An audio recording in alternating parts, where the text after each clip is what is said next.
It's time now for Media Watch, and we can say hello to James Creedon. Good evening, James. Let me guess. You're starting with Brexit.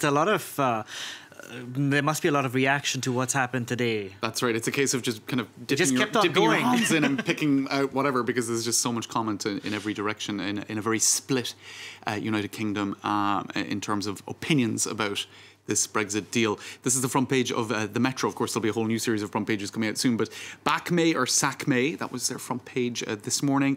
The Daily Express, it's my deal or no Brexit. The choice that she was presenting her cabinet, well, I suppose the country with. It's my deal, no deal or no Brexit, kind of a richer variety there, and their main headline is War Cabinet. Brexit plan, a split cabinet, split party, split nation. And in the opinion pages of The Guardian, there was this piece by Raphael Baer. The Brexit wreckers are slinking away from the rancid mess they've made. That's referring to the resignations, notably of Dominic Raab, who was the Brexit secretary, the Brexit minister.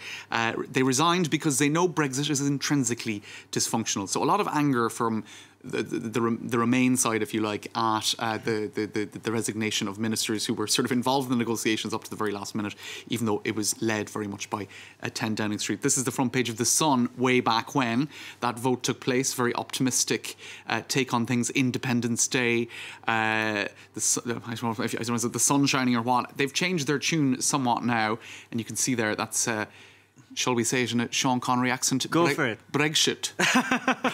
But I think they're going for something else there. There's a sort of an undertone, if you like. Clearly. Now, cartoonists have picked up on the theme too, haven't they? That's right. A scatological theme running through cartoons and front pages. Today, that's in The Independent there. Brexit is served, and you can see Arlene Foster in the background there vomiting into a bowler hat. It's kind of in every direction you look, it's rather disturbing, really. Meanwhile, this is also on the Telegraph. Britain cannot accept this horrific, humiliating surrender to the EU, and the cartoon there is echoing Alistair Heath's sentiments that the hard Brexiters view this really as being chained, being attached to a ball and chain that is the EU, i.e. this is not the Brexit people voted for, and it could indefinitely go on. Anyway, they just kind of, there's a lot of disdain for the sort of the deal struck by Theresa May. You see it on the front page of the Telegraph there as well, in interviews with, for example, her former Chief of Staff, Nick Timothy. This is a capitulation. The Commission knows it has won, hands down. They even have a resignation watch section in the Daily Telegraph, and of course you have Dominic Raab on Twitter as well, having shared his particular resignation letter. He's been getting a certain amount of grief in the comments section of that tweet which shared the letter, saying, this is from James Dornan of the Scottish National Party. Dear Dom, could you tell us what exactly your role as Brexit Minister consisted of, given your resignation over a deal which we'd have thought you were a part of signing up to? And imagining there that his role might have been serving biscuits and tea if he didn't know what the deal was. Have I got news for you? Satirical. They're adjoining to that letter of resignation a comprehensive list of his accomplishments. So Dominic Raab definitely getting a lot of grief for resigning on the day the deal was announced, when clearly he was tasked to negotiate this deal, the draft exactly. text. This is Larry the Cat, by the way. I saw him yesterday. Resigning, but he actually didn't. And to keep with the cat theme, this is Mark Steele writing in The Independent, comedian. Every single person in the world hates the deal. He goes on to say, to imagine that the Brexit deal would be known as Feline Plus, in which we can only enter Europe if we climb through a cat flap, and after a transition period we'll only be able to poop if we do it in a litter tray. Now, he didn't say poop. That's American. Now, yesterday, a video went viral of a BBC reporter who was blatantly honest and said he really didn't know what was going on, as many of us don't when it comes to Brexit.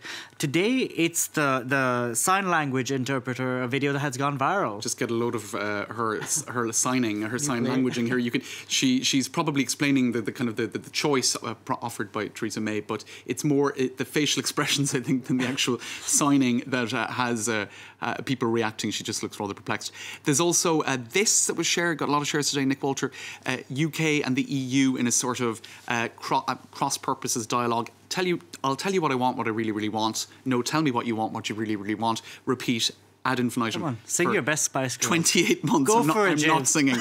That's Prince Charles satirically account. Theresa May, have you tried turning the UK off and on again? And the only kind of, well, I suppose I've been taking a lot of satirical comment, because there is a lot of satirical comment, being Brexit, it being Britain. But Michel Barnier very much straight down the line with this image showing kind of authority and gravitas, sort of saying that this was the best possible deal. There you go. I'll leave you with that image. I saw that. That's Chapat for Der Spiegel, I think. Hard Brexit. Clearly hard. Yeah. It's a tough No matter what way you look at it. I know. James, thank you very much Thanks, for that. James Creedon there with Media Watch.